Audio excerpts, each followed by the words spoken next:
اعوذ باللہ من الشیطان الرجیم، بسم اللہ الرحمن الرحیم۔ زندگانی فاطمہ زہرا سلام اللہ علیہا، حصہ پنجم، صفحہ نمبر 185، تسبیح فاطمہ سلام اللہ علیہا۔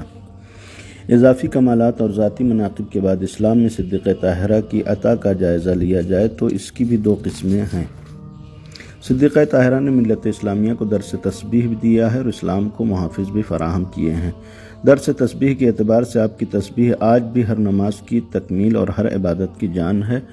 معنوی اعتبار سے یہ تکبیر تحمید اور تسبیح سے مرکب ہے اور ظاہری اعتبار سے ابتدا میں یہ تسبیح دھاگوں کے گرہوں سے بنائی گئی۔ اس کے بعد جب جناب حمزہ کی شہادت واقع ہوئی تو معصوم عالم نے ان کی خاک قبر سے تسبیح کے دانے تیار کیے اور اسی طرز عمل کے اتباع میں امام سجاد علیہ السلام نے خاک قبر سید الشہداء علیہ السلام سے تسبیح کے دانے تیار کیے، جس کا سلسلہ آج تک جاری ہے۔ اور اس کے بارے میں یہ روایت بھی ہے کہ خاک شفا خود بھی تسبیح پروردگار کرتی رہتی ہے، چاہے کوئی تسبیح پڑھنے والا ان دانوں پر ذکر خدا نہ بھی کرے، اور یہ کوئی حیرت انگیز بات نہیں ہے۔ اگر سورہ جمعہ کے مطابق کائنات کا ہر ذرہ تسبیح پروردگار کر رہا ہے تو جن ذرات میں خون معصوم جذب ہو گیا ہو ان کے تسبیح پروردگار کرنے میں کیا تعجب ہے۔ تسبیح کے بارے میں یہ بات بھی قابل توجہ ہے کہ دانے ذکر خدا کا ذریعہ ہوتے ہیں۔ ذکر وہی ہے جو انسان کی زبان پر ہوتا ہے۔ اس بنا پر پلاسٹک کے دانوں کو ذریعہ بنا کر صلوات بھی پڑھی جا سکتی ہے اور خاک شفا کے دانوں کو ذریعہ بنا کر لعنت بھی پڑھی جا سکتی ہے۔ اس کا کوئی تعلق دانوں سے نہیں ہے۔ دانوں پر نہ صلوات پڑھی جاتی ہے اور نہ لعنت۔ دانے صرف عدد و شمار کرنے کا ذریعہ ہیں، بلکہ خاک شفا کے دانے خود بھی ظالموں پر اسی طرح لعنت کرتے ہیں جس طرح ذکر پروردگار کرتے رہتے ہیں۔ اسلام کو محافظ فراہم کرنے میں صدیقہ طاہرہ کی خصوصیت یہ ہے کہ انہیں مالک کائنات نے مصداق کوثر قرار دیا اور ایک وحدت میں بے پناہ کثرت کو سمو دیا ہے۔ صدیقہ طاہرہ وہ دختر پیغمبر ہے جو نسل پیغمبر کی بقا کا ذریعہ ہیں، جبکہ دنیا میں ہر انسان کی نسل بیٹے کے ذریعے قائم ہوتی ہے۔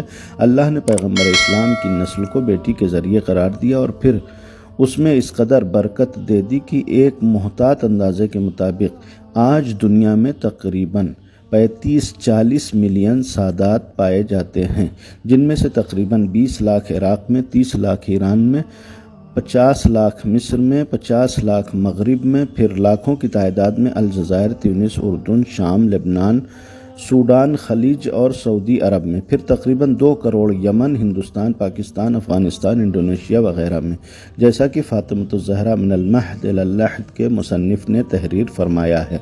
مذکورہ بالا بیانات سے صدیقہ طاہرہ کے خصوصیات اور امتیازات کا بھی اندازہ ہو جاتا ہے اور یہ بھی واضح ہو جاتا ہے کہ صدیقہ طاہرہ کے جن کمالات میں دوسرے افراد شریک ہیں ان میں بھی صدیقہ طاہرہ کو ایک امتیاز حاصل ہے۔ مثال کے طور پر اگر نسبی اعتبار سے بعض خواتین معصوم کی بیٹی یا زوجہ یا ماں ہیں تو صدیقہ طاہرہ ہر اعتبار سے عصمتی رشتے کی مالک ہیں اور ان کے 2 فرزند امام ہیں۔ اگر طہارت کے اعتبار سے مریم بطول ہیں تو صدیقہ طاہرہ زوجہ شیر خدا ہونے کے باوجود اپنے فرزندوں کی مادی ولادت کے باوجود بطول ہیں۔ اگر بعض خواتین کو ملائکہ سے ہم کلام ہونے کا شرف حاصل ہوا ہے تو صدیقہ طاہرہ نے ایک پورا مصحف بطور وراثت چھوڑا ہے، جو 2-4 کلمات کا مجموعہ نہیں بلکہ اولین و آخرین کے حالات و کوائف کا مجموعہ ہے۔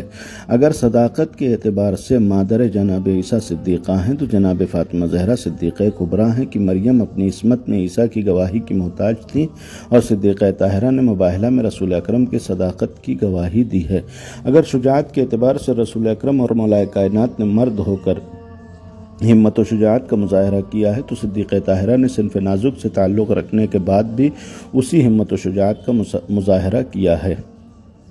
ادبی شجاعت میں اگر مولا کائنات نے مجمع مسلمین میں خطبے دیے ہیں تو صدیقہ طاہرہ نے دشمنوں کے اجتماع میں خطبہ پڑھا ہے اور وہاں خطبہ پڑھا ہے جہاں مولا کائنات بیت الشرف میں تھے اور صدیقہ سر دربار گرم خطاب تھیں اور باطل کو مکمل طور پر بے نقاب کر رہی تھی۔ صدیقہ طاہرہ کے شرف کے لیے اتنا ہی کافی ہے کہ مباہلے میں رسالت کو ضرورت پڑی تو اس کی گواہی دی اور خلافت میں امامت کو ضرورت پڑی تو اس کی وکالت کا فرض انجام دیا۔